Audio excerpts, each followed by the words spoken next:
Hello and welcome to the CliFster Show. Tonight we're going to talk about what I wanted to be ever since I was a kid. Well, I always wanted to become an actor. People that know me know I like to make people laugh. I mean, you could go to any one of my friends, they'll tell you. How many people you know can turn around and pull a cop over being in a civilian car and tell the cop, hey, pull over, I want to see you, and hang out with them? I can do that. I've done it. The other night I was hanging out at my buddy's station there, and we're looking at the camera, and he goes, here goes a drug deal, I could see it. So we're watching the camera, up comes this old guy coming into the store. I said, well, the only drugs he'd be doing is drugs to keep him alive. But most people in life, they don't know what they want to do. Me, I always wanted to become an actor. I always wanted to, make people laugh. I like action. I like doing things like that. And making people laugh is one of the things I like to do. Then I know that they're having a good time. And I usually try to make people laugh when I'm feeling down, because then I know that I'm brightening their day. Being an actor isn't easy, especially a comedian actor. I mean, it's not as easy as what people think it is. It's a tough business, something that I've always wanted to do since I was a kid. Always wanted to be on Love Boat when I was a kid. Always loved that show. Always wanted to be on it. Same thing with Happy Days. When I was a kid, I always wanted to be on Happy Days. Wanted to be underneath Henry Winkler's right arm and be one of the A's. But, yeah, I'm still plugging away and still trying to get into acting. I have done a movie, and it's called Hiding Place, and it comes out December 25th. It's for churches. It's a Christian movie, but I had a ball doing it. Put in a lot of time and had a great time doing it. But I like doing voices too. I can mimic my grandfather. I can mimic Yogi Bear. And in this segment, I will do some of that for you. But I just wanted to give you a little bit about me. I was born in a small town. Grew up in a small town. And, went through hell growing up as a child. But, I'm here. I'm expressing myself and trying to get out there. And what I'm here to tell you guys tonight is follow your dreams, because the only way your dreams become reality is you following your dreams.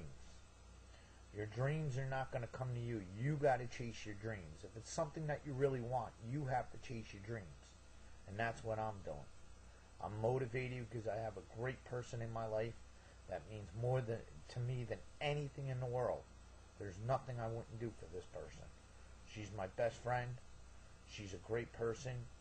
And I really care about her, and I really love her a lot. And there's nothing I wouldn't do for her. But that was a little bit about me and what I want to do with the rest of my life. I just want to make people laugh. I want to stand out. I want to, be known to, wow, that guy can really make us laugh. He's a great guy, I wish I had his talent. Not that I have much, but at least I'm trying. Now here's one of my voiceovers I like to do. Yogi Bear. Hey, boo-boo. How you doing there, boo-boo? Hey, Yogi, I don't think Mr. Ranger's gonna like that. Hey, boo-boo, don't worry about it, boo-boo. Hey, who's smarter than the average bear? Hey? Here's a voice from the Munchkins. We welcome you to Munchkin Land, Munchkin Land, Munchkin Land. We welcome you to Munchkin Land. Now here...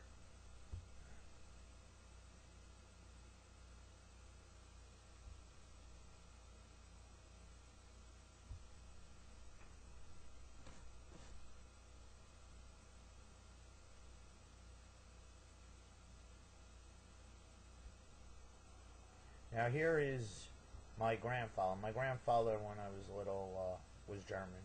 He was into wrestling.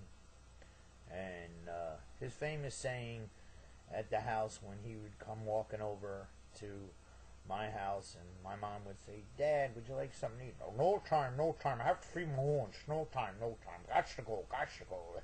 Walks does me good. Got to go feed my horns. I see you later." That was my grandfather. A lot of my friends say I'm nuts. I know I'm nuts. You got to be nuts to want to be trying to become a comedian in this industry. When I was born, and the doctor told my mother, "Push, push." Well, I blew out of her, and I wound up bouncing off the walls. And the doctor's like, "Where'd he go now? Where'd he go now?" So, being nuts has always been in my genes. If somebody dared me to do it, I did it. You know, I was like little Mikey on Life Cereal there. "Hey, you try it. No, you try it. Let him try it. Hey, Mikey likes it." That was me, you know. In the neighborhood, the kids would be like, "I'm not going to try that. I'm not going to try it. Let's get Cliff to try it." And sure enough, I tried it. If I got hurt, they all walked away. That was typical in my neighborhood. I remember one year, I had a kid on the swing set. He was climbing across the top of it. And I followed him, but I fell down and broke my arm. He was able to walk away. Then that same year, I went upstate. My parents had a log cabin. And I had my arm in the cast. I'm up playing behind the brook, playing with the board, and it had a rusty old nail in it. And I'm trying to catch the fish and little pollywogs. Took the board, put it behind me, wasn't thinking, sat down, had a rusty nail in my rear with the board attached to me. So here I am. I'm yelling. My dad's thinking, "Oh no, he broke his other arm." Sure enough, he comes up, he sees me, I got this board attached to my rear. And my dad was like, "Only you, only you." I've done some crazy things. I remember when my dad was trying to sell a house. I was 15 at the time, and he bought me my first Volkswagen Beetle. It was blue. And I didn't want him to sell a house, so I used to drive on the lawn. I was the only kid in the neighborhood that didn't have a license plate on his car and would be driving around his yard as well as up and down the neighborhood with no license and no license plate on the car. But, you know, when you're young, you try stupid things like that. Luckily, I got away with it. Luckily, I didn't get in any trouble. Today, you can't try that. Today, you look at somebody the wrong way, you're getting arrested. You know, it's crazy the way today is. But, you know, you got to enjoy what you do in life. Otherwise, you're not going to be happy. And you got to enjoy the people that you're around in life. Otherwise, you're not going to be happy. If you hang around with somebody that's depressed, you're going to be depressed. If you hang around with somebody that's always eating, you're always going to eat. You know, life is funny. It's who you have in your life. You know, there's a saying, you can pick your friends, but you can't pick your family. And that is a true saying. The other day I was over at my girlfriend's house. She asked me to walk the dog. So I take the dog out. Cute little dog. Her name is Angel. Nice little female dog. Great. Every time I see her, she's always happy to see me, even if she does bite me. I found out it's not just cologne when she bites me. She just bites me. I don't know. Maybe she thinks I'm a sponge and has a lot of water. I don't know. But my girlfriend says, "Hey, can you take Angel for a walk?" I said, "Sure." So I take her out. I walk her. We're out for about a half hour. You know, she's done her business. Bring her back in the house. 10 minutes later, she lets one go. My girlfriend says to me, "I thought you walked her." I said, "I did." So back outside I took her. Took her outside. This time I'm outside an hour and a half. Walking the dog, saying hello to people I don't even know in the neighborhood. And I'm here and I'm walking the dog. She's barking and chasing the kids and everything else. And I'm like walking the dog. Bring her back in the house. She lets go again. So my girlfriend says, "I guess she doesn't like to go outside." I said, "I guess not. Every time I take her, she never goes. I bring her in the house, she goes. Go figure that one out." I remember as a kid, I'd be sleeping in my room. It's a Saturday morning about 7, 8 o'clock. And we had vents in the floors. So that way my dad would put on a stove and heat the house. Sometimes with coal, sometimes with wood. And he'd get on the phone, call his sister up. He'd be like, "Yeah, hello, Dolores. You there, Dolores? Dolores, can you hear me?" And I'm thinking I'm laying up in bed trying to sleep, going, the whole neighborhood could hear you. You know, if she can't hear you, then she's got to be deaf. But my aunt, she was a great woman. But boy, did she have the shakes. Whenever she poured coffee, it never made it into the cup. All around the cup, but never in the cup. You know, it'd be like, Aunt Dolores, I'll have a cup of coffee. I'll pour it for you. No, that's quite all right. I don't want to wear it. I'll pour my own coffee. You know, but life was at times fun growing up in my family. I grew up with a family of 6, and you know, some of us were nuts. I was one of them. I was the craziest of the whole family. There's nothing that I wouldn't do. My sisters used to put me up to doing stuff, and I did it. And it was fun. Thinking back at some of the things I did, they were nutty. But sometimes you got to be a little nutty to get ahead in life. You know, sometimes you got to act a little nutty so people don't push you around. You know, growing up is a tough thing. When you're little, you look at all these things and wow, they're so big. Or you know, you'll go into the refrigerator and drink the last bit of milk or eat the last thing of Swiss cheese, and then your father would come home, I'll have a Swiss cheese sandwich, and you know, your mother would say, "There is none." "What do you mean there is none? There was a pound there this morning." And you know, as a kid, you're thinking, "Hey, just go out and get another one." But you don't realize, you know, it costs money. My girlfriend's daughter said to her one day, "Mommy, can you get this?" And she goes, "I don't have enough money." She goes, "That's okay. Let's hit the machine in the wall. We'll get money." The darndest things kids say. I mean, great. You don't realize the things that come out of your mouths, even as young kids, and they don't realize what they're saying.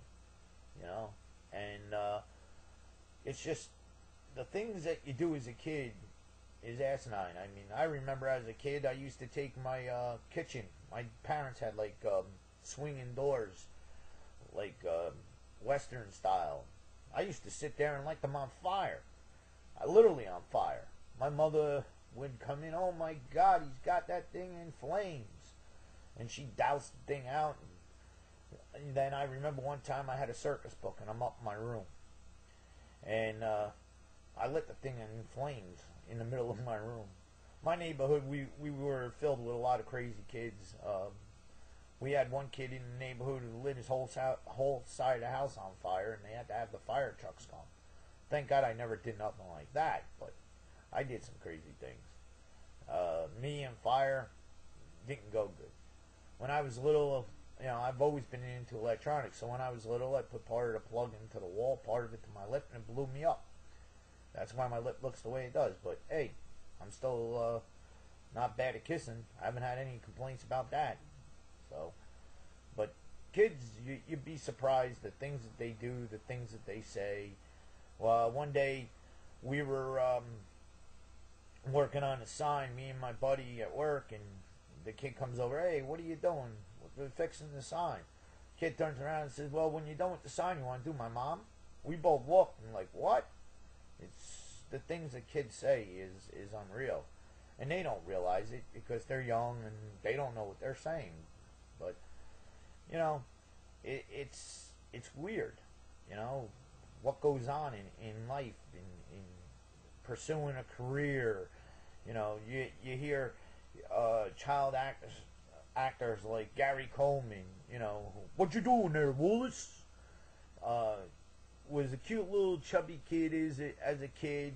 Then as he got older, it was harder for him to get work. You know, a lot of child actors, they get stereotyped as this is what, you know, this is them.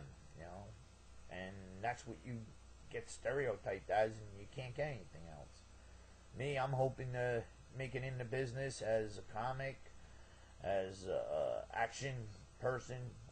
In the movie that I just did called Hiding Place, I played what's it called? A soldier, and I played an agent, and both of them were bad guys, and it was fun to do. Like I said, you know, you put in long hours. For the agent scene that I did, I left New York at 4 o'clock in the afternoon, went and picked up my friend at 5, got on the set at 7, and I didn't get home till Sunday morning.